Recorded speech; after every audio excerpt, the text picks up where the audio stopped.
হ্যাঁ, আজকে তোমাদের যে ক্লাসটা আমি শুরু করতে যাচ্ছি, একাদশ শ্রেণী তৃতীয় অধ্যায়ের চতুর্থ ক্লাস। তৃতীয় অধ্যায়ের চতুর্থ ক্লাস। তোমরা মনে করে থাকবে আমরা এই চ্যাপ্টারটা শুরু করেছিলাম তখন আমি ভূমিরূপের পরিবর্তন নিয়ে আলোচনা শুরু করতে গিয়ে প্লেট টেকটনিক কথাটাতে এসে আমাদের ক্লাসটা শেষ হয়ে গিয়েছিল, কিন্তু প্লেট টেকটনিক মতবাদটা আমরা সেদিন পড়াতে পারিনি সময়ের কারণে। তো আজকে আমরা ইনশাল্লাহ এটা শেষ করব। তো আমি খুব দ্রুতই চলে যাচ্ছি টপিকে।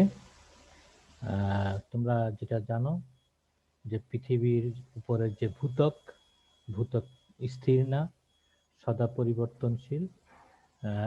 ভূত্বকটা নানা খণ্ড, ভূত্বকের নানা খণ্ড খণ্ড অবস্থায় আছে, যেটা আমরা খালি চোখে দেখতে পাই না।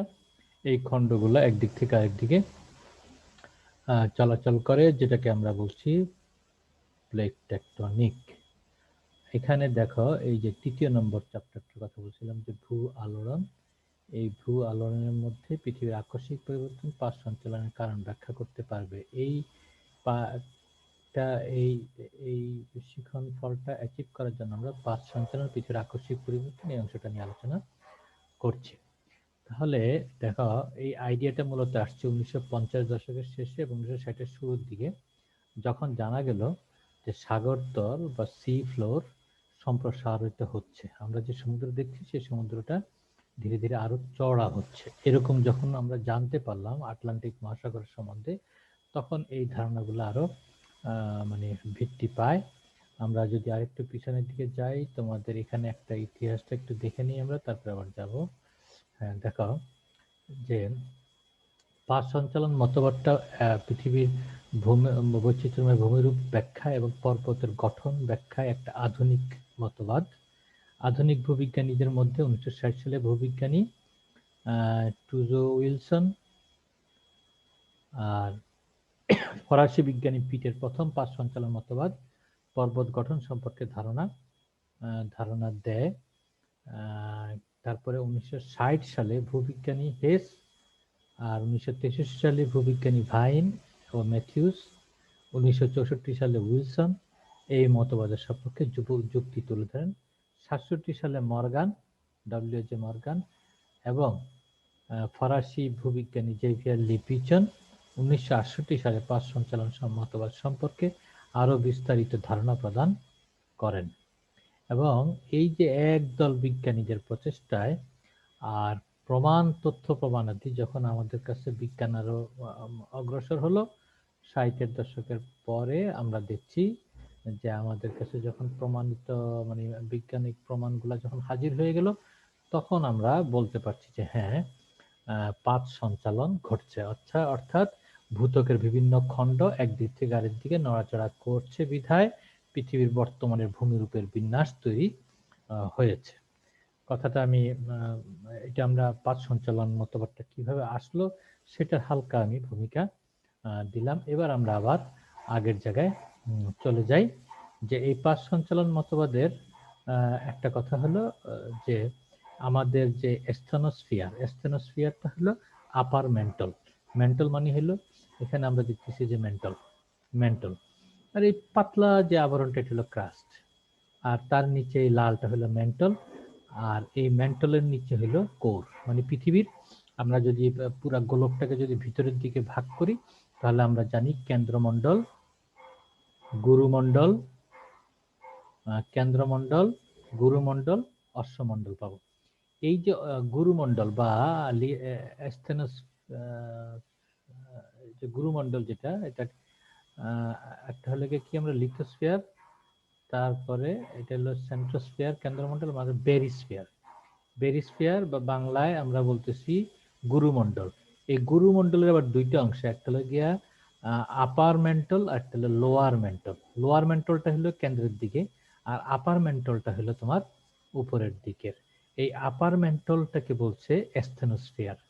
এই স্থেনোস্ফিয়ারের অবস্থাটা অনেকটা তরলের মতো করে, এবং এর মধ্যে তোমার এই যে স্থেনোস্ফিয়ারের মধ্যে আমরা তাপের সঞ্চালন গতি দেখতে পাই। তাপের সঞ্চালন গতি, তাপের সঞ্চালন মানে হলো তাপে তরল পদার্থ কি করে, তরল পদার্থ এক জায়গা থেকে আরেক জায়গায় যখন তাপ মানে পৌঁছায় দেয়, তখন সে করে কি কণাটা পরিবর্তন, এক জায়গা থেকে পরিবর্তন হয়ে হালকা উষ্ণ অবস্থা থেকে পরে হালকা হয়ে উপরের দিকে যায়, যে আবার শীতল হয়ে ভারী হয়ে নিচের দিকে নামে। এই যেভাবে চক্রাকারে যে গতি, এই গতিটাকে বলা হয় তাপের তাপের সঞ্চালন গতি। এই গতিটার কারণে দেখো এই যে এখানে উপরের যে পাতলা আবরণটা আছে, সেটার এখানে যাচ্ছে এদিকে একটা গতি, এদিকে একটা গতি, অর্থাৎ এখানে দুই দিকে টান খাচ্ছে, এই মাঝখানের জায়গা থেকে দুই দিকে, এদিকে টান খাচ্ছে, এদিকে টান খাচ্ছে, সম্প্রসারণ গতি। আবার আমরা দেখছি যে এই প্লেটটা যখন এদিকে আসতেছে আর এদিক থেকে একটা প্লেট এদিকে আসতেছিল, যে পরস্পরের সংঘর্ষ হচ্ছে, সংকোচন গতি। আর একটা হলো কি এই প্লেটটা এদিকে যাচ্ছে, এই প্লেটটা এদিকে আসছে, এটা হলো পার্শ্বীয় গতি। আমরা এই গতিগুলোর সম্বন্ধে একটু পরে বলবো।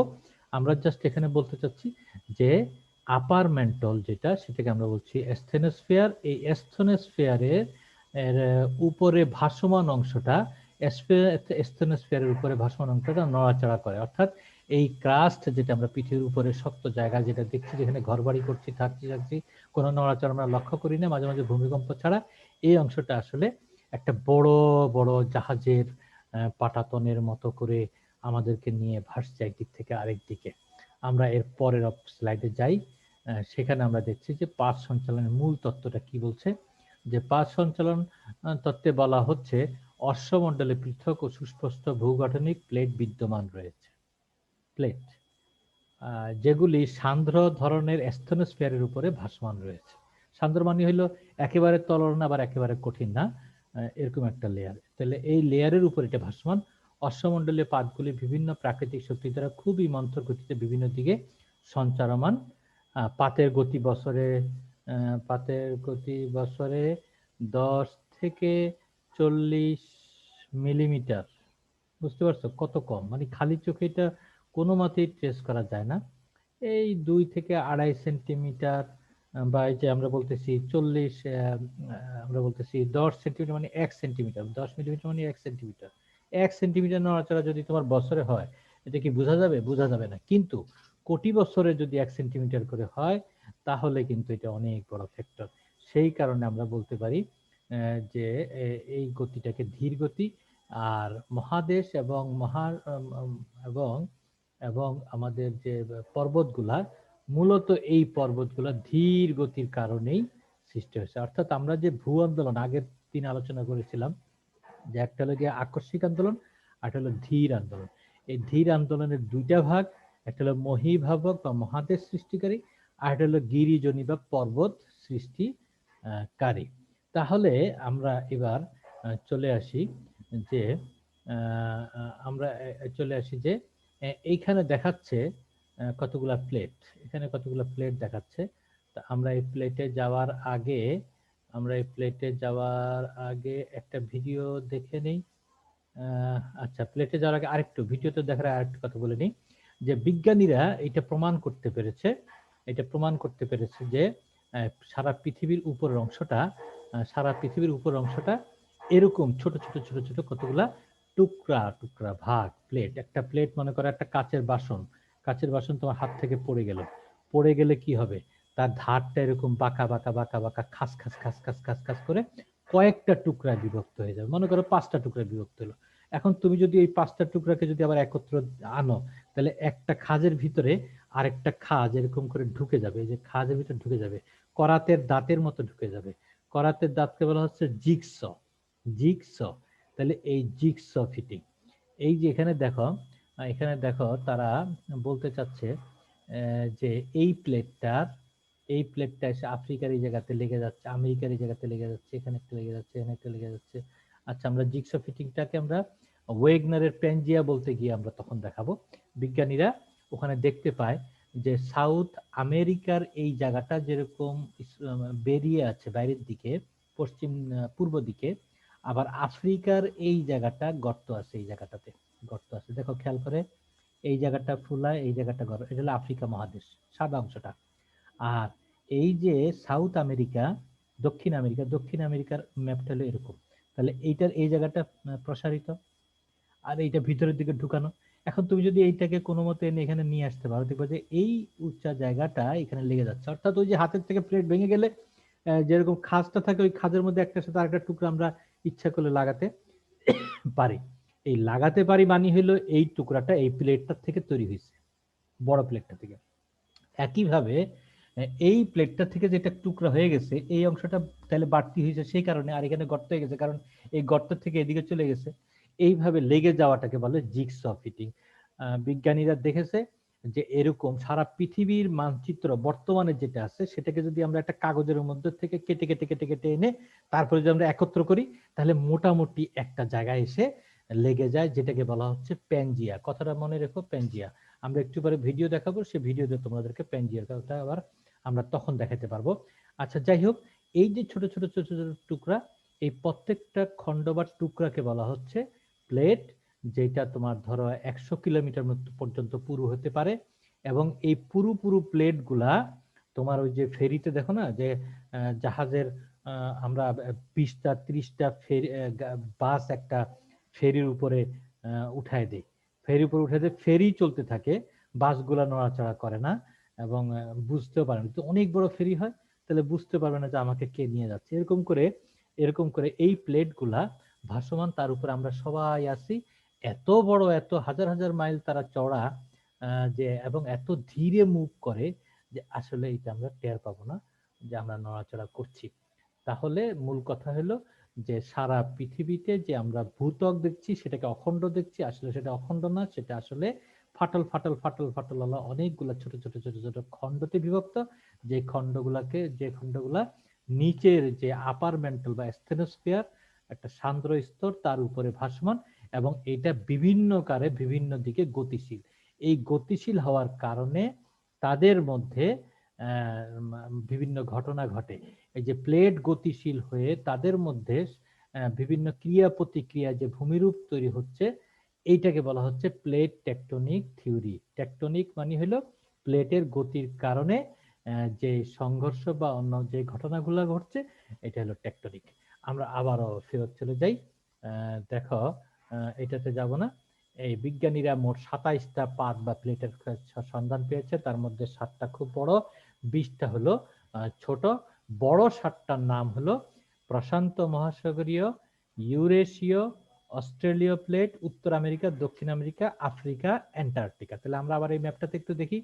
এই যে উত্তর American plate, north American plate, সাদা অংশের দিকে খেয়াল করো, north American plate, south American plate, দক্ষিণ আমেরিকার প্লেট, আফ্রিকান প্লেট, এই যে ইউরেশিয়ান প্লেট। এটা ম্যাপটা তো এরকম গোল, তো গ্লোব পৃথিবী, তাহলে এইটার এই অংশটাই আবার এই দিক দিয়ে দেখা যাচ্ছে, ইউরেশীয় প্লেট।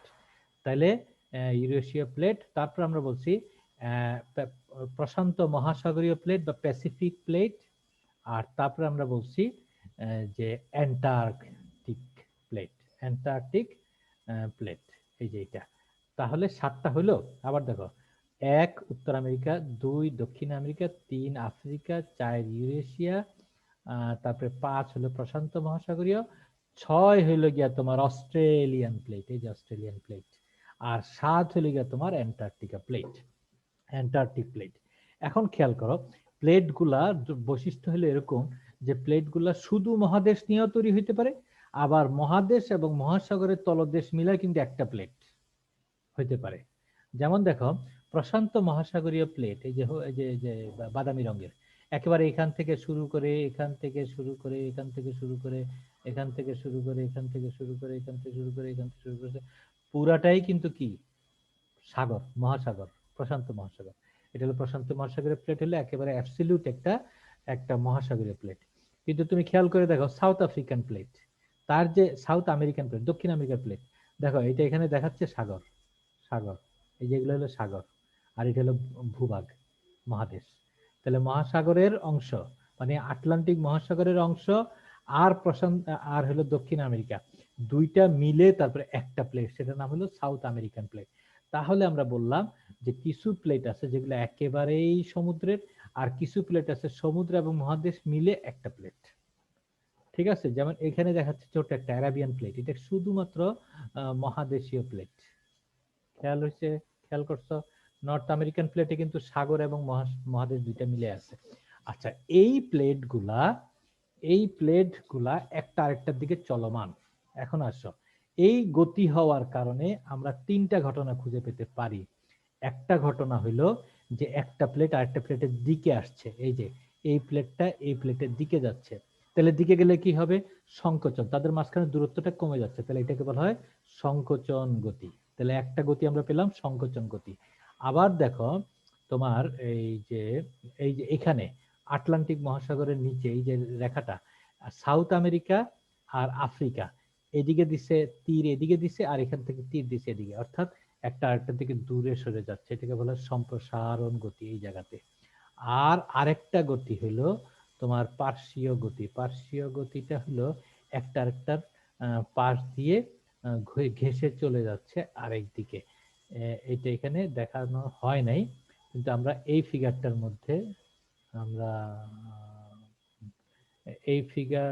মধ্যে আমরা দেখতে পারি যে এখান থেকে এদিকে, এই যে দেখো এখান থেকে এইভাবে ম্যাগমার কনভেকশন বা কারেন্ট সঞ্চালন গতি তৈরি হয়েছে। ম্যাগমার তৈরি হওয়ার কারণে এদিকে ধাক্কা দিচ্ছে, এদিকে ধাক্কা দিচ্ছে, যার কারণে ফাটল তৈরি হয়ে সম্প্রসারণ গতি তৈরি হয়েছে। আর এখানে আসতেছে, আর এদিক থেকে একটা প্লেট আসতেছে, এরা দুজনে এখানে সংঘর্ষ হচ্ছে, এটা হলো সংকোচন গতি। এই যে দেখো এটা দিয়ে একটা দিয়ে সংকোচন গতি। আর পার্শ্বীয় গতিটা এখানেও দেখানো হয়নি, আমরা পরবর্তীতে ভিডিওতে দেখাবো। আচ্ছা, যাই হোক, তাহলে আমরা দেখছি যে মূলত এখানে মূলত তিনটা গতি তৈরি হয়।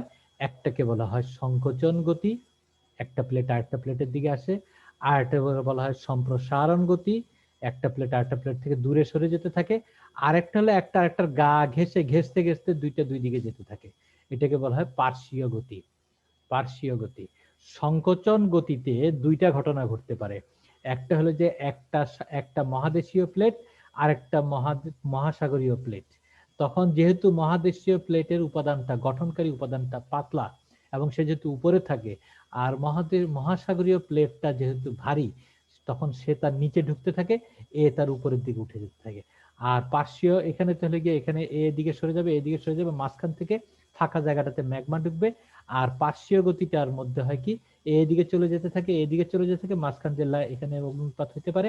পাশাপাশি এই জায়গায় ফল্ট বা চ্যুতি তৈরি হতে পারে, মানে একটা একটার মাঝখানে এত ময়লা জমা হওয়া হয়, ঘষার চোটে একটা একটাকে ধাক্কা দিয়ে সরে যায়, মাঝখানে ভূভাগটা বসে যেতে পারে, ফল্ট বা চ্যুতি তৈরি হতে পারে। তাহলে আমরা তিনটা গতি এখানে দেখতে পাচ্ছি, সংকোচন গতি, সম্প্রসারণ গতি এবং পার্শ্বীয় গতি। এই তিনটা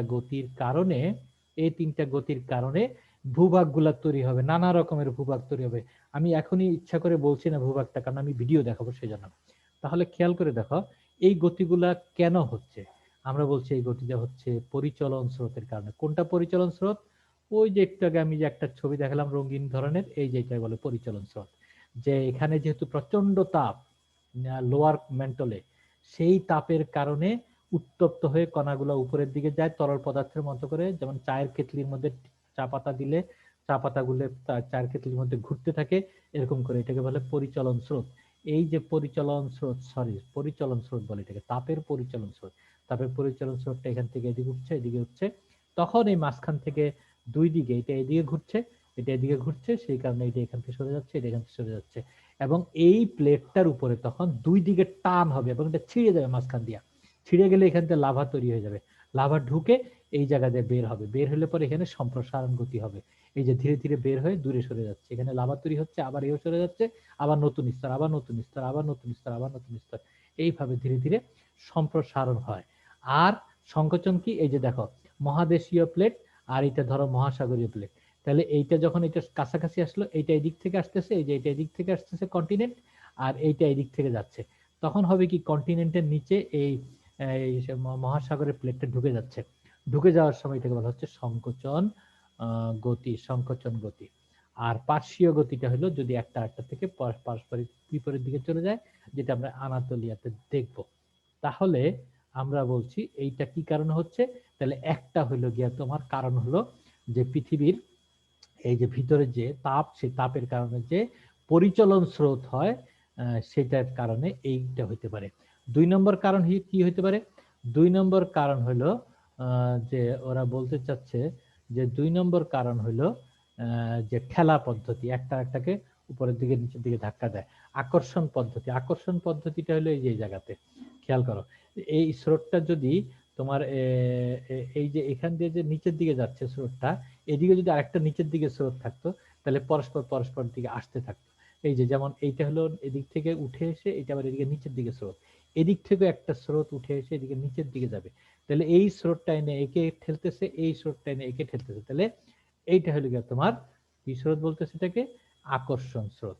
তারপর আমরা বলতেছি সমস্থিতির ভারসাম্য। সমস্থিতির ব্যাপারটা কি, সমস্থিতির এটা তোমাদের এখানে খুব অল্প কথায় যদি আমরা বলতে চাই, তোমরা সবাই পার্কে গিয়ে ঠেলা আমরা ঢেকি খেলা খেলেছি, যে আমরা ছোটকালে একটা স্টিলের ফ্রেমের মধ্যে ওই পাশে একটা বন্ধু বসতাম, এই পাশে একটা বসতে পারতাম, এক বন্ধু নিচে উঠলে বসলে আরেক বন্ধু উপরের দিকে উঠে যায়, অর্থাৎ এরকম করে একজন উপরে উঠে আরেকজন নিচে নামে, একজন নিচে নামলে এ উপরে উঠলো, আবার এ নিচে নামলে ও উপরে উঠে যাচ্ছে। এই যে ঢেকি খেলা, এই পৃথিবীর এই যে স্থনোস্ফিয়ার যে মন্ডলটা, এই মন্ডলের উপরে বিজ্ঞানীরা হিসাব করে দেখেছে যে এই মন্ডলের উপরে এই যে মহাসাগরের একটা অংশ, মহাসাগরের একটা অংশ, পর্বতের একটা অংশ, পর্বত অনেক উঁচু, এই একটু নিচু, কিন্তু আসলে এইটা অনেকটা এই যে নিচু, এটার এইটা এই পাশটা নিচু বলেই ওই পাশটা উঁচু, অনেকটা ঢেকি খেলার এক অংশ নিচু বলে আর এক অংশ উঁচু, এটাকে বলে সমস্থিতি। এইটা কারণে যদি কোনো চেঞ্জ হয় তখন একটা উপরে উঠে যায় একটা নিচে নেমে যায়, তো তোমরা আরেকটা ক্লাসে পড়বে, আমি শুধু অল্প অল্প একটু ব্যাখ্যা দিলাম। এরকম সমস্থিতির ভারসাম্য। তারপরে আর কি কারণ হতে পারে, আরেকটা কারণ হতে পারে যে মাধ্যাকর্ষীয় বল। মাধ্যাকর্ষীয় বল কি, পৃথিবীর কেন্দ্রের দিকে তো প্রচন্ড ম্যাগনেটিজম আছে, তাহলে সে সেদিকে নিচের দিকে টানতে পারে। আর আরেকটা হইতে পারে পৃথিবীর আহ্নিক গতি। আহ্নিক গতির কারণে পৃথিবী যে প্রচন্ড বেগে এরকম করে ঘুরছে, তখনও যখন পৃথিবী একটু নরম অবস্থায় ছিল, এই ঘোরার কারণে তার উপরে যে ভাসমান যে ভূত্বকের অংশটা স্থনোস্ফিয়ারের উপর ভাসমান, সেটা যেহেতু তখন শক্ত হয়ে যায় নাই, তখন সের মধ্যে একটা টান খেত, নড়াচড়া হইতো, সেই কারণে এটা নড়তে পারে, যেটা এখন আমরা তোমাদেরকে একটা ভিডিওর মধ্যে দেখাবো। ভিডিওটা একটু খেয়াল করো, ভিডিওটা একটু খেয়াল করো। তাহলে আমরা দেখি, দেখো দেখো যে এই যে সরি আমি ঠাকাই দিলাম, এই যে দেখো কনভেকশন, হ্যাঁ এই যে মেন্টল, এটা হলো কেন্দ্রমণ্ডল, এটা হলো আউটার কোর। হ্যাঁ, আউটার কোরের উপরে দেখো এই যে এদিকে যাচ্ছে শক্তিটা, এদিকে যাচ্ছে, এদিকে যাচ্ছে, তাহলে এই গতিটা সে এদিকে টানতেছে, টানার কারণে এদিকে যাচ্ছে। তাহলে এখন দেখো আমরা যদি একটু পজ করি, তাহলে পজ করলে দেখা যাবে যে এইখানে ওই গতির কারণে তিনটা এখানে ফাটল তৈরি হয়ে গেছে। আচ্ছা আমরা একটু দেখতে থাকি আর আমি বলতে থাকি। হ্যাঁ দেখো এখানে ফাটল তৈরি হয়ে যাচ্ছে, ঠিক আছে।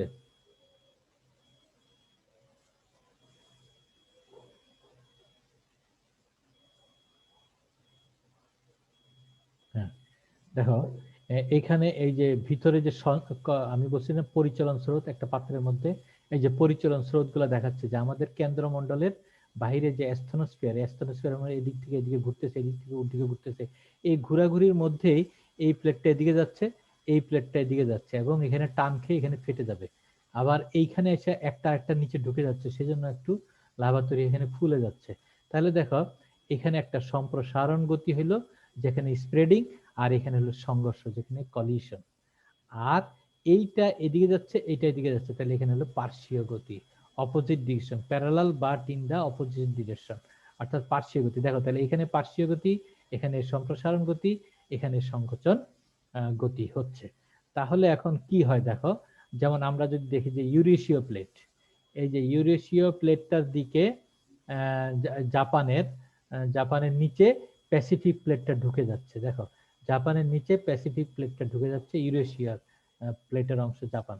তাহলে তখন এখান থেকে এটা গলে গিয়ে লাভাটা উঠে জাপানের এখানে আগ্নেয়গিরির অগ্নুৎপাত তৈরি করছে, এবং এখানে অগ্নুৎপাত তৈরি করছে। এবার জাপান কিন্তু অত্যন্ত আগ্নেয় ভূমিকম্প প্রবণ অঞ্চল, তার কারণ হলো এই যে প্যাসিফিক প্লেটটা এই জায়গাতে ইউরেশীয় প্লেটের নিচে ঢুকে যাচ্ছে, ঢুকে যাওয়ার কারণে এই জায়গাতে ভূমিকম্প হচ্ছে এবং অগ্নুৎপাত হচ্ছে।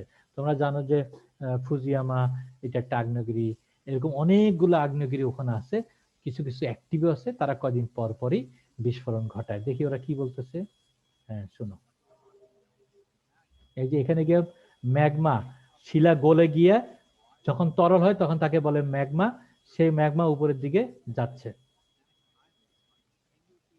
দেখো নতুন নতুন ভলকানিক আইল্যান্ড অর্থাৎ হলো আগ্নেয় দ্বীপ তৈরি করতেছে জাপানের অংশে। সেটা কি কারণে? সেটা হলো ওই যে সংকোচন গতির কারণে। আচ্ছা, এর আগে তোমাকে আরেকটু আমি একটা কথা বলি, সেটা হলো যে সংকোচন গতির ক্ষেত্রে আমরা দুইটা ঘটনা দেখতে পারি বা তিনটা ঘটনা দেখতে পারি। একটা হলো যে কোনো জায়গায় সংকুচিত হচ্ছে, যে দুইটাই একটা মহাসাগরের অংশ, আর একটা হলো মহাদেশ, মহাদেশটা একটু উপরে, মহাসাগরটা একটু নিচে। যখন এরকম দুইটা প্লেট একটা একটা কাছে আসে, তখন এই মহাসাগরটা করে কি নিচের দিকে চলে যায়, মহাদেশটা এরকম উপর দিকে উঠে যায়। এই যে এখানে যেটা হচ্ছে জাপানে।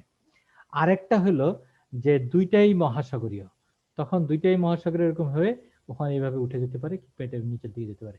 আর একটা হলো দুইটাই মহাদেশীয়, তখন দুইটাই মহাদেশীয় হলে এটা ভেঙে টেঙে এইভাবে উঠে যেতে পারে, যেটা হিমালয়ের ওখানে তৈরি হয়েছে। আমরা এবার খেয়াল করি আবার।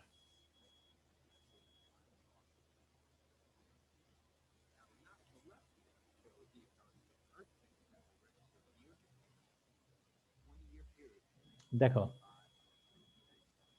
দেখো যেগুলা নতুন ওগুলা লাল, আর যেগুলো পুরাতন ওগুলোর কালার হলো এই। তাহলে দেখো, এই যে জাপান এখানে আছে, জাপানের এখানে যে ভূমিকম্পের যে চিত্র তারা 50 বছর বা 60 বছরের নিচে নিয়েছে তারা, তাতে দেখা যাচ্ছে কি যে পুরাতন ভূমিকম্পের এলাকাগুলো হলো একটু দূরের দিকে, আর জাপানের দিকে যত যাওয়া যাচ্ছে ততই লাল অংশটা দেখা যাচ্ছে, যে লাল অংশটা দেখা যাচ্ছে, এর অর্থ হলো এখন হচ্ছে এই জায়গায়, আর যেটা হয়ে তৈরি হয়ে গেছে সেটা ওদিকে সরে গেছে, নতুন এখান দিয়ে আবার বের হচ্ছে, এরকম করে দেখো।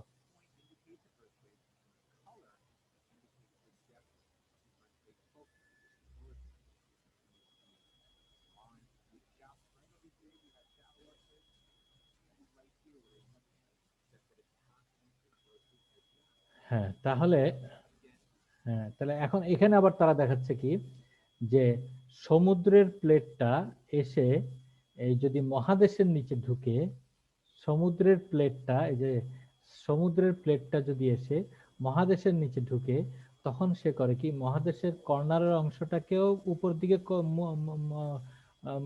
দুমড়ে মুচড়ে উপর দিকে উঠাই দিতে পারে, আর পাশাপাশি আবার এখান থেকে কিছু লাভা গলে ফাটল দিয়েও বের হয়ে এসে আগ্নেয়গিরি তৈরি করতে পারে, যেটা আমরা দেখছি এই যে সাউথ আমেরিকান প্লেটের নিচে ঢুকে যাচ্ছে। না, নাজকা প্লেট, নাজকা প্লেট ঢুকে যাচ্ছে, দেখো খেয়াল করে।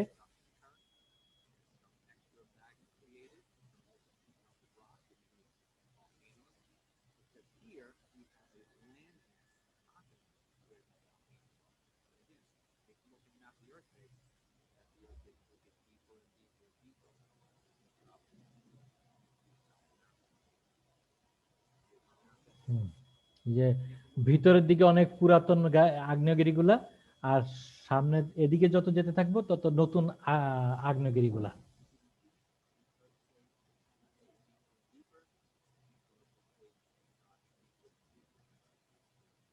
হুম, সরে যাচ্ছে, হ্যাঁ।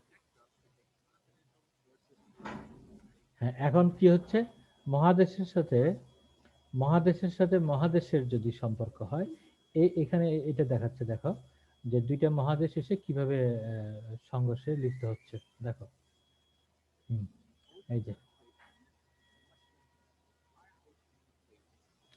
যেহেতু সমুদ্রের তলদেশের ঘনত্বটা, শিলার ঘনত্বটা আমাদের মহাদেশের তলদেশের শিলার চেয়ে হালকা, ভারী, সেজন্য ওরা কিন্তু নিচেই থেকে গেল। আর মহাদেশের উপরের যে অংশটা, সে অংশটা এখানে পরস্পরের সাথে সংঘর্ষে লিপ্ত হয়ে এই যে ভাস পর্বত তৈরি করছে, যেটা হিমালয়ের ক্ষেত্রে আমরা দেখে থাকি ইন্ডিয়াতে। দেখো খেয়াল করে। হ্যাঁ,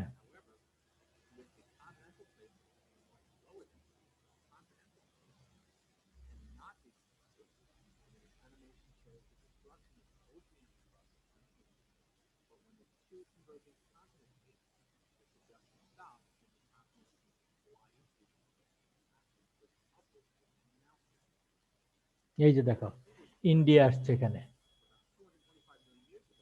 250 মিলিয়ন বছর আগে।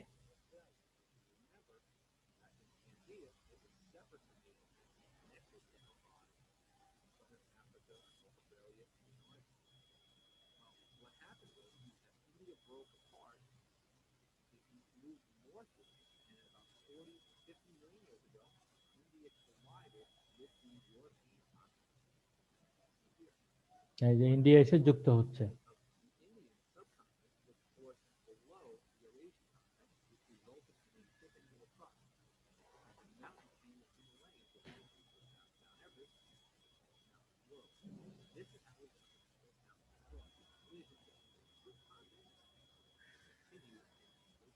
তার মানে এভারেস্ট তৈরি হওয়ার সময় দুইটা মহাদেশীয় প্লেটের সংঘর্ষ। আচ্ছা, এখন পর্যন্ত এটা উত্তর দিকেই যাচ্ছে এবং সেই কারণে আমরা যদি এখন আবার একইভাবে এখানে আমরা যদি এখানে আবার পর্বতগুলার যদি আমরা বয়স দেখি, তাহলে দেখা যাবে যে যেগুলা উত্তরের দিকে আছে তাদের বয়সটা অনেক বেশি, আর যেই আগ্নেয়গিরিগুলা যে ভূমিকম্পগুলো হচ্ছে নতুন, সেগুলো একটু দক্ষিণ দিকে থাকবে। খেয়াল করো এই যে এখানে, হ্যাঁ এই জায়গায়।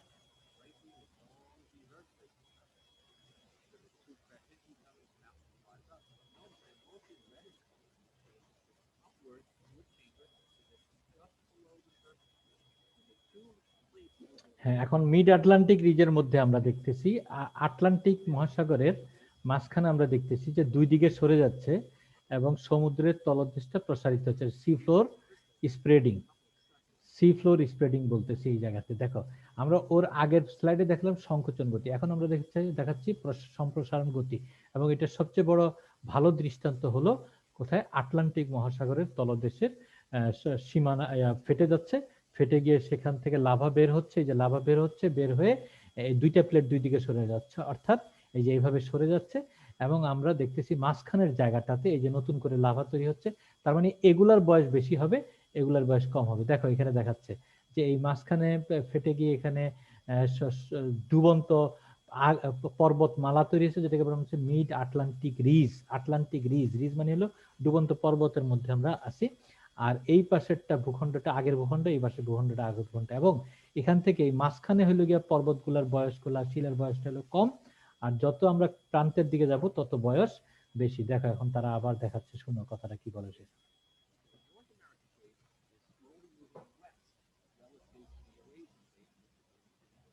হ্যাঁ, এটা যাচ্ছে পূর্ব দিকে, এটা যাচ্ছে পশ্চিম। এর মাঝখানের এটা মিড আটলান্টিক রিজ সীমানা।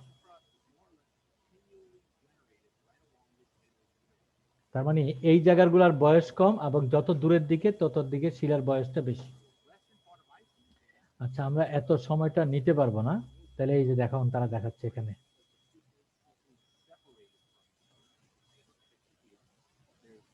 আচ্ছা, আমরা এর পরেরটাতে যাই। এখানেও ঠিক আছে, অ্যারাবিয়ান প্লেটের ক্ষেত্রে একই ঘটনা ঘটছে, আমরা এত ডিপে যেতে পারবো না। এবার আসি আমরা একটা পার্শ্বীয় গতির কথা বলতেছিলাম, যেটা তোমাদেরকে আগে দেখাতে পারিনি। এখন এখানে দেখো খেয়াল করে যে আমেরিকার, নর্থ আমেরিকার বা আমেরিকার সান ফ্রান্সিসকোর পাশে যে লস অ্যাঞ্জেলেস আছে, এই লস অ্যাঞ্জেলেসের এই টুকরাটা এখান থেকে ভেঙে গেছে। ভেঙে গিয়ে সে করতেছে কি, এখন এদিকে উপরের দিকে যাচ্ছে, আর এইটা যাচ্ছে এদিকে নিচের দিকে। এবং এই জায়গায় একটা আরেকটার পাশ ঘেঁষে যাচ্ছে বিধায় এই জায়গাটাতে পার্শ্বীয় গতি বলা হয়। আর এখানে ওরা বলবে ভিডিওতে যে এই এই গতিটাতে এখানে যে ফাটল তৈরি হচ্ছে, এটা দেখাচ্ছে সুপারম্যান সিনেমার মধ্যে দেখিয়েছে। সেখানে তোমরা ইচ্ছা করলে দেখতে পারো সিনেমাটা। তাহলে আমরা আবার ফেরত চলে যাই, যে এখানে কি দেখাচ্ছে দেখো। হ্যাঁ, এই যে সরে যাচ্ছে, এই যে এখান থেকে ওদিকে যাচ্ছে, পার্শ্বীয় গতি।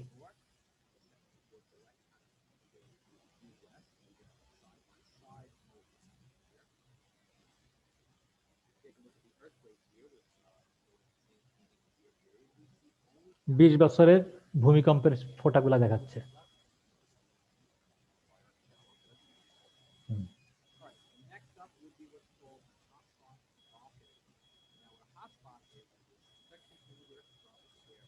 হ্যাঁ, এখানে আরেকটা কথা বলতেছে যে আরো কিছু বিচিত্র ঘটনা ঘটতেছে সমুদ্রের তলদেশে। যেমন সমুদ্রের তলদেশে হাওয়াই দ্বীপপুঞ্জ যেটা আছে সেই দ্বীপপুঞ্জের ক্ষেত্রে দেখা যাচ্ছে যে পার্শ্বীয় গতি আছে। সেখানে পার্শ্বীয় গতিটা হলো এরকম, তো এদিক থেকে এদিকে দেখা যাচ্ছে এই যে কাওয়াই কাওয়াই যে দ্বীপটা, তারপরে ওয়াহু দ্বীপটা, তারপরে এই একটা দ্বীপ এই একটা দ্বীপ, দেখা যাচ্ছে যে এর বয়সটা হলো 5.1 মিলিয়ন বছর, এর বয়সটা হলো 2.6 মিলিয়ন থেকে 3.7 মিলিয়ন বছর, এর বয়সটা হলো পৌনে এক মিলিয়ন থেকে 1.3 মিলিয়ন বছর, এবং এর বয়সটা হলো গিয়া হাফ মিলিয়ন। অর্থাৎ হাওয়াই দ্বীপ আমরা এখন যেটা দেখতেছি বড় অংশ, সেটার বয়স কম আর এটার বয়স বেশি। অর্থাৎ হলো এখান থেকে এই কোণা থেকে লাভা বের হচ্ছে, এইটা তৈরি হচ্ছে, এটাকে ঠেলে ওদিকে পাঠা দিতেছে, এই জায়গা দিয়ে আরেকটা তৈরি হচ্ছে। খেয়াল করো, এবার তাদের ভিডিওটা খেয়াল করো।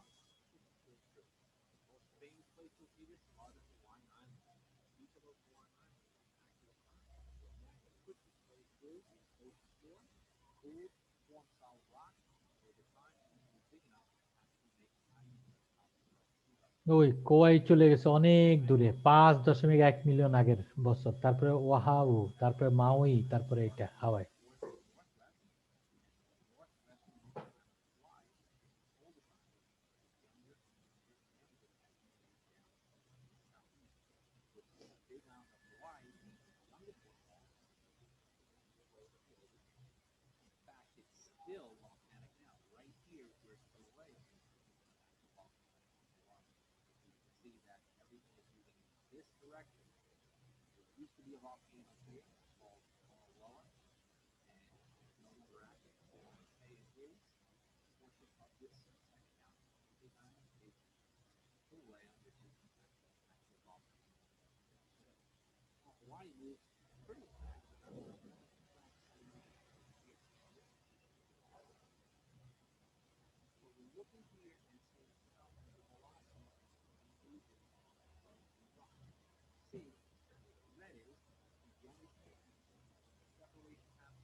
প্রান্তগুলো দূরে সরে যাচ্ছে, হ্যাঁ।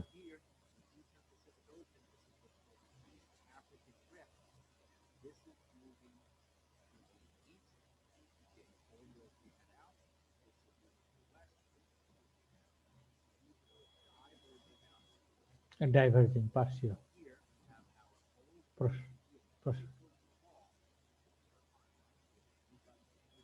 আচ্ছা, এই জায়গাটা ভরাট হয়ে গেছে, আর এটা হলো সবচেয়ে গভীর সমুদ্র, এবং এখানে মারিয়ানা খাত, পৃথিবীর গভীরতম খাত আছে, এটা সাবডাকশন হয়ে গেছে। এবার দেখো মজার বিষয়, তাহলে 440 মিলিয়ন ইয়ার্স এগো তারা দুইটা একই সাথে ছিল।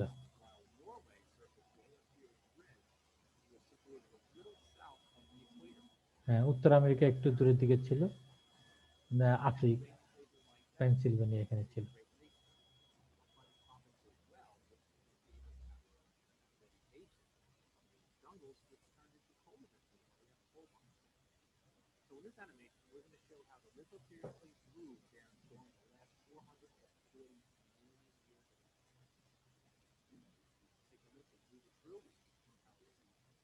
দেখো পৃথিবীর ওই যে পৃথিবীর আহ্নিক গতির কারণেও কিন্তু এটা নড়ছে, এবং কিভাবে ঘটছে দেখো।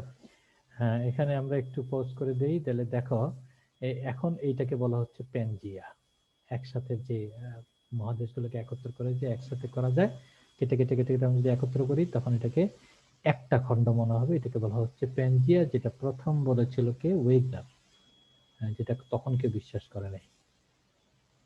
তারপরে সেটা ভেঙে যাচ্ছে, এবং তখন এখানে একটা সাগর ছিল, এটার নাম হলো সি অফ টেথিস। এই যে সি অফ টেথিস, এই সি অফ টেথিসটাতে এখানে এখন ভরাট হয়ে গেছে, আর এর অল্প একটু জায়গা এই জায়গাতে খোলা থাকবে, এই খোলা জায়গাটার নাম হবে ভূমধ্য সাগর। খেয়াল করো কিভাবে সরে যাচ্ছে, দেখো আস্তে আস্তে করে সরে যাচ্ছে,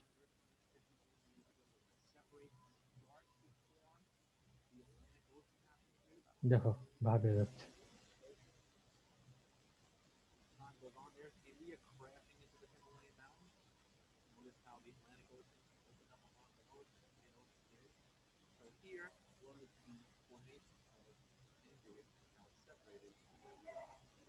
হ্যাঁ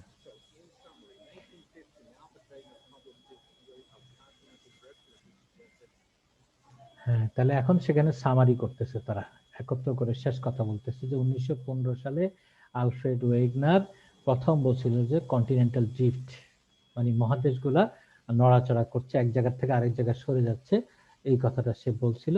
কিন্তু এই কথাটা তখন কেউ বিশ্বাস করে নাই। তখন সে বলছিল যে সবগুলাকে যদি আমরা একত্র নিয়ে আসি, তখন এই উত্তর আমেরিকা, দক্ষিণ আমেরিকা, আফ্রিকা সবগুলো মিলে একটা সুপার কন্টিনেন্ট তৈরি, বা সুপার মহাদেশ তৈরি হবে, যেটার নাম হলো Pangaea. When the hypothesis was published, it was ridiculed by the geological community. তারা খুব আশ্চর্য হয়েছে। However, 50 বছর পরে গিয়ে বর্তমান যে তথ্য প্রমাণ আমরা পাচ্ছি, most geologists বা ভূতত্ত্ববিদরা agreed that Wegener had been right on the most important point. সবচেয়ে সঠিক কথার মধ্যে সে কিন্তু ঠিক ছিল, যদিও সে শক্তিটা কোত্থেকে আসছে সেটা ব্যাখ্যা দিতে পারে না। When the mapping of the ocean floor was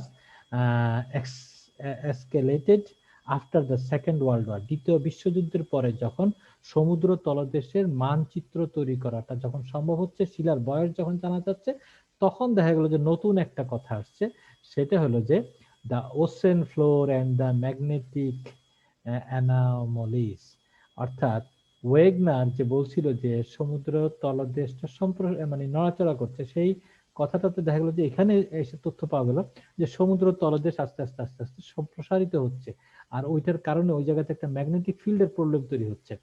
তখন গিয়া ওয়েগনারের কথাটা সত্যতা যাচাই করা গেল, কারণ দেখা গেল যে ওই নিচে যে সমুদ্র তলদেশের নিচে যে শিলা রাশি আছে, অর্থাৎ পর্বত শ্রেণী আছে, সেই পর্বত শ্রেণীর মাঝখানের অংশ যেখান থেকে অগ্নুৎপাত হচ্ছে, সেখানে শিলার বয়স কম, আর অনেক দূরে প্রান্তীয় অংশগুলোতে শিলার বয়স বেশি, অর্থাৎ ওরা আগে তৈরি হয়েছে, তারপর ধাক্কা খেয়ে দূরে সরে গেছে, আর মাঝখান দিয়ে আরেকটা নতুন ভূখণ্ড রয়েছে। ডিউরিং দ্য 60s, 1960-এর দিকে the plate tectonic theory, which was nothing but an improvement of ওই যে প্লেট টেকটনিক থিওরি আসছে, যেটা ওয়েগনারের থিওরির একটা উন্নত ভার্সন, এই কথাটা তারা বলছে। আর convergence, the convergence of two continental plates results, যখন দুইটা মহাদেশীয় প্লেট একটা একটার সাথে সংঘর্ষ হয়, কন্টিনেন্ট কন্টিনেন্ট মানে যখন মহাদেশ মহাদেশ সংঘর্ষ হয়, during continent continent collision, mountain change such as the Himalaya, Himalaya তৈরি হয় যখন দুইটা মহাদেশীয় প্লেটের সংঘর্ষ হয়। যখন when two oceanic plates moves apart, the empty space, যখন সমুদ্রের তলদেশের দুইটা অংশ একটা আরেকটা থেকে দূরে সরে যায়, তখন ফাঁকা জায়গাটা দিয়ে মানে খালি জায়গাটা দিয়ে immediately replaced by the magma, গলিত শিলা এসে জমা হয় সেই জায়গাটাতে, সেটাকে বলা magma. That is generated in the mantle, সেটা ওই ম্যান্টল স্তরের উপরের স্তরে এসে জমা হয়। আসলে আগ্নেয় শিলা পৃথিবীতে যদি এখনো কোথাও আগ্নেয় শিলা তৈরি হয়, তাহলে ওই জায়গাটাতে তৈরি হয়। The magma crystallized to new oceanic crust. By this mechanism, oceans grow wider. এইভাবে সমুদ্র প্রসারিত হচ্ছে, অর্থাৎ আটলান্টিক মহাসাগর অনেক প্রসারিত হয়ে যাচ্ছে, এবং এক পাশে হলো কি আমাদের আফ্রিকা, আরেক পাশে হলো কি আমাদের দক্ষিণ আমেরিকা, এরা পরস্পর পরস্পর থেকে দূরে সরে যাচ্ছে। When two continental plates moves apart, oceanic crust is subsequently formed between them. আচ্ছা, তারপরে বলতেছে দুইটা মহাদেশ যখন একটা একটা থেকে দূরে সরে যেতে থাকে, তখন মাঝখানের জায়গাটাতে সমুদ্র তৈরি হয়, সমুদ্রের তলাদেশ তৈরি হয়। The lithosphere plates move with a velocity of about 2 থেকে 20 centimetre per year related to each other. একটা প্লেট আরেকটা প্লেটের থেকে বছরে গড়ে 2 থেকে 20 সেন্টিমিটার দূরত্ব সরে যেতে পারে, মানে খুবই স্লো, যেটা খালি চোখে দেখা যেতে পারে না।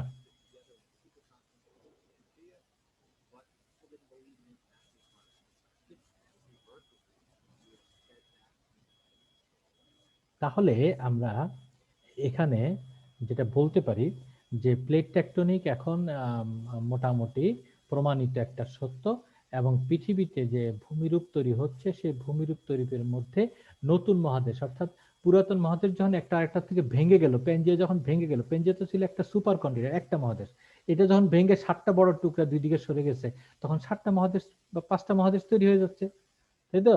বড় বড় মহাদেশ তৈরি হয়ে যাচ্ছে, আবার মহাসাগর তৈরি হয়ে যাচ্ছে, নতুন নতুন মহাসাগর তৈরি হচ্ছে, কারণ আগে ছিল একটা সি অফ টেথিস, আর একটা হলো ওয়ার্ল্ড ওশান, সারা পৃথিবী সমুদ্র দিয়ে ঘেরা ছিল প্যাঞ্জিয়াকে পানি দিয়ে।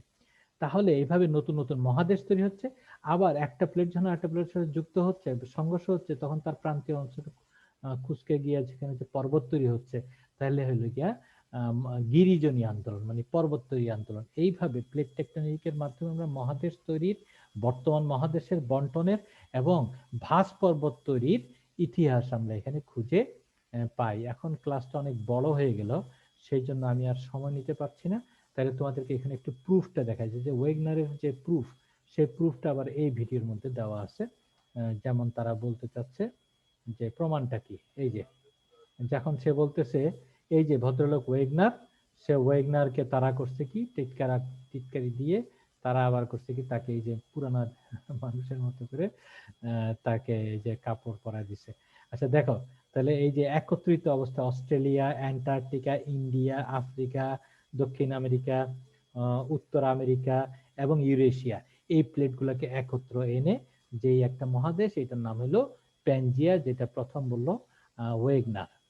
আচ্ছা, তারপরে এবার আসি যে এই ওয়েগনারের এই মতবাদটার মধ্যেই তারপরে আমরা দেখছি যে এইখানে এটা ভেঙে যাচ্ছে, প্রথমে ভেঙে গিয়ে আবার দুইটা বড় খণ্ডে তৈরি হচ্ছে।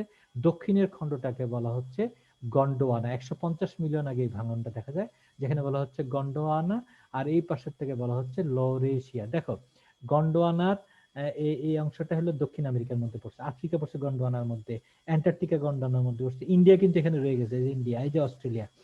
আর লরেশিয়ার মধ্যে গেছে ইউরেশিয়া, আর গেছে মানে হিমালয়ের উত্তরের অংশটা, আর হইলো গিয়ে তোমার উত্তর আমেরিকা। আচ্ছা, এরপর আমরা আবার ফেরত যাই, যে তাহলে এইটার পরবর্তী ধাপ ছিল ওই অংশটা। আচ্ছা, এখন প্রমাণটা কি দেখো, এইসব জায়গায়, এই যে এইসব জায়গায় কুমিরটা দেখা যাচ্ছে যে আফ্রিকাতেও আছে, দক্ষিণ আমেরিকাতে আছে। তাহলে কুমির তো আর এখানে এই হাজার হাজার মাইল সাঁতার দিয়ে পাশে যায় নাই। তাহলে এটা কেমন কিভাবে গেছে? আবার মার্সিল্যান্ড মানে হলো ওই যে জল দেখবা ডিসকভারি চ্যানেলের মধ্যে দেখাবে যে কঙ্গো নদীর মধ্যে বা আমাজন নদীর মধ্যে কুমির, তাহলে এরকম নদীর পানি, তাহলে কুমির এই সমুদ্রের মধ্যে দিয়ে সাঁতার কেটে যায়নি, অর্থাৎ এরা একত্র ছিল, এখন দূরে সরে গেছে। আবার এইসব জায়গায় আমরা উদ্ভিদের নমুনা পাই, শিলার মধ্যে মিল পাই, শিলার মধ্যে মিল পেয়ে দেখা যাচ্ছে যে এরকম করে যে এটা হলো গিয়ে ট্রপিক্যাল অঞ্চল, আর এইটা হলো গিয়ে নিরক্ষীয় অঞ্চল, আর এটা হলো গিয়ে শীতের অঞ্চল। এই শীতের অঞ্চলের মিলের মধ্যে আমরা এখানে খুঁজে পাবো, এখানে মিলটা প্রমাণটা দেখাচ্ছে। আরেকদিন যদি একটা বড় ক্লাস দেখাতে পারি, এই যে মিল দেখাচ্ছে যে এখানকার শিলা আর এখানকার শিলার মধ্যে মিল, কিন্তু মাঝখানে এখন অনেক পার্থক্য। এখানকার শিলা এখানকার শিলার মধ্যে মাঝখানে অনেক পার্থক্য। এখানকার জীব এখানকার জীব, এখানকার উদ্ভিদ এখানকার উদ্ভিদের পার্থক্য, কিন্তু এরা এখন অনেক দূরে। তাহলে কিভাবে মিললো? যে অ্যাপ্লিকেশন হলো আমেরিকার পর্বত, আর এখানে হলো আফ্রিকার পর্বত, এই দুই পর্বতের মধ্যে মিল আছে, তাহলে কিভাবে মিল হলো? অর্থাৎ এরা একসময় এক জায়গাতে ছিল, এরকম করে। এই যে তারপর আবার দেখা যাচ্ছে যে এই যে অ্যান্টার্কটিকার যে বৈশিষ্ট্য, এইখানের যে বৈশিষ্ট্য, এইখানের যে বৈশিষ্ট্য, ইন্ডিয়ার এই অংশের যে বৈশিষ্ট্য, এইটার এই অংশের যে বৈশিষ্ট্য, শিলার বয়স মিলতেছে, তাহলে কেন মিলে? একসাথে ছিল সেই জন্য। তাহলে আজকে আমরা তোমাদেরকে প্লেট টেকটনিকের আমরা যে কথা বলতে চেয়েছিলাম, সেটা আমার মনে হয় আমরা বলতে পেরেছি। যে প্লেট টেকটনিক আমরা যদি শেষ কথা যাই, যেমন ধরো এখানে আমরা একটা দেখলাম যে এই যে এই অংশটা, হ্যাঁ, এখানে চলে আসি। হ্যাঁ, এই যে প্লেট, এই প্লেটগুলা, এই বর্তমানে যে প্লেটগুলো আছে, এই প্লেটগুলো আসলে পূর্বে একত্রে ছিল প্যাঞ্জিয়া নামে, তারপরে আস্তে আস্তে স্প্রেড করে এক জায়গা থেকে কন্টিনেন্টাল ড্রিফট বা মহী সঞ্চরণের মাধ্যমে দূরে সরে গেছে। দূরে সরে যাওয়ার সময় নতুন নতুন মহাদেশ তৈরি করছে এবং নতুন নতুন পর্বত তৈরি হয়েছে। তাহলে আমরা প্লেট টেকটনিক মতবাদ কাকে বলে আমরা সেটা সুন্দরভাবে বুঝতে পারলাম। আজকে সবাইকে ধন্যবাদ জানিয়ে আজকের ক্লাসটা আমরা এখানে শেষ করি। আর পরবর্তী ক্লাসে আমরা এটা সন্ধান আরো প্রয়োজনে বলতে পারবো। আল্লাহ হাফেজ।